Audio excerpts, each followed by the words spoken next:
Saksikan terus ya sampai selesai. Awas aja kalau enggak. Assalamualaikum warahmatullahi wabarakatuh. Halo teman-teman, selamat datang di podcast kami, di podcast Jejak Sejarah Islam Nusantara. Saya Safina Arundati sebagai host bakal nemenin kalian selama kurang lebih 7 menit. Hari ini kita bakal ngobrolin salah satu tempat religi yang bersejarah di Indonesia, khususnya di Surabaya, yaitu Makam Sunan Ampel, Surabaya. Dan tentunya aku nggak sendirian, udah hadir narasumber kita yang bakal nambah wawasan kita semua. Waalaikumsalam warahmatullahi wabarakatuh. Halo semuanya, perkenalkan saya Septia Fitriana. Senang banget bisa diajak ngobrol santai tapi penuh makna soal Sunan Ampel dan warisan dakwah beliau. Wah, seneng banget kita bisa ngobrol bareng hari ini. Semoga obrolan kita bisa jadi ilmu dan inspirasi buat pendengar semuanya. Oke, kita mulai dari pertanyaan paling dasar dulu nih Kak. Sebenarnya siapa sih Sunan Ampel itu? Sunan Ampel adalah satu tokoh besar dalam penyebaran Islam di Nusantara. Nama aslinya adalah Raden Rahmat. Beliau termasuk anggota Wali Songo, 9 wali yang sangat berperan dalam menyebarkan Islam di Pulau Jawa pada abad ke-15. Kalau nggak salah, Sunan Ampel itu punya hubungan darah dengan kerajaan ya Kak ya? Betul, Sunan Ampel merupakan keturunan bangsawan dan memiliki hubungan dengan kerajaan Majapahit. Justru dari sinilah keistimewaannya. Beliau berdakwah dengan pendekatan yang halus, penuh kebijaksanaan dan sangat menghormati kebudayaan lokal. Jadi Islam disampaikan bukan hanya paksaan, tapi lewat akhlak dan keteladanan. Iya, benar sekali. Sunan Ampel menekankan nilai moral, etika, dan perilaku yang baik itu yang membuat ajaran Islam mudah diterima oleh masyarakat saat itu. Sekarang kita masuk ke topik utama, yaitu makam Sunan Ampel. Di mana sih sebenarnya makam Sunan Ampel berada?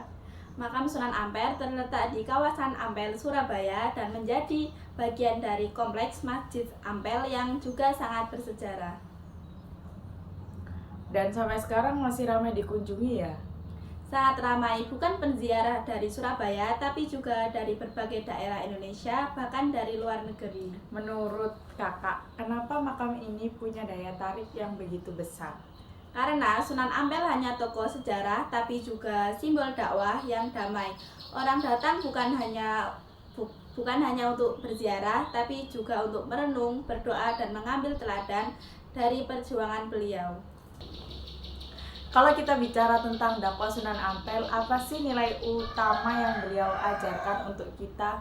Salah satu yang paling terkenal adalah ajaran Moh Limo, yaitu yang pertama moh main tidak berjudi, yang kedua moh ngombe tidak mabuk, yang ketiga moh maling tidak mencuri, yang keempat moh madat tidak narkoba, dan yang terakhir moh madon tidak berzina. Wah, itu relevan banget sampai sekarang ya. Ya, bahkan bisa dibilang sangat kontekstual dengan kehidupan modern. Sunan Ampel mengajarkan Islam dengan bahasa yang sederhana dan mudah dipahami masyarakat.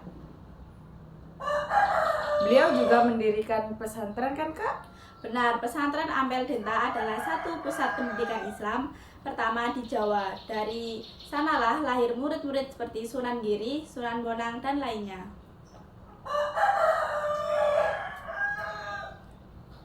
Kalau dari pengalaman pribadi, bagaimana suasana saat berziarah ke makam Sunan Ampel? Suasananya sangat khas, tenang, religius, tapi juga hidup karena ramai penziarah. Di sana kita bisa merasakan nuansa spiritual sekaligus sejarah yang kuat. Aku pribadi ngerasa setiap kesana tuh kayak diingetin lagi soal tujuan hidup. Betul, ziarah bukan soal minta ke makamnya, tapi mengingat kematian dan meneladani kebaikan orang soleh. Menurut kakak, apa pesan Sunan Ampel yang paling penting buat generasi muda sekarang nih? Pesannya adalah berakhlak baik, bijak dalam bersikap, dan menghargai perbedaan. Di tengah era digital modern,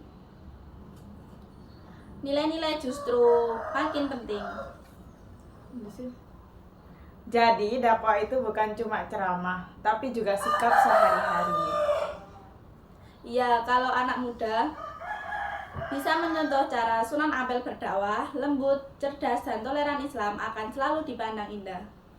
Masya Allah, obrolan kita hari ini benar-benar penuh makna dari sejarah, dakwah, sampai nilai kehidupan yang masih relevan sampai sekarang. Terima kasih banyak untuk narasumber yang sudah berbagi ilmu dan cerita untuk kita semua. Terima kasih kembali, semoga podcast ini bermanfaat dan menambah kecintaan kita pada sejarah Islam di Nusantara.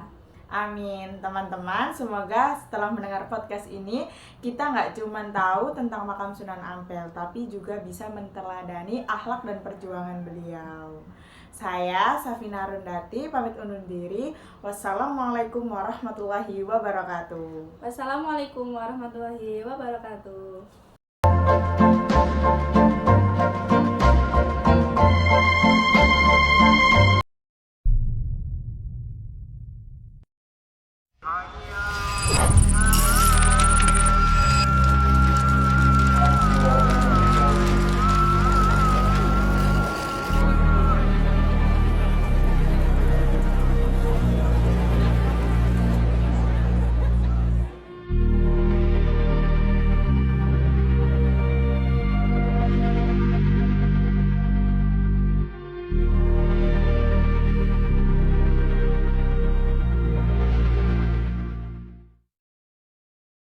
One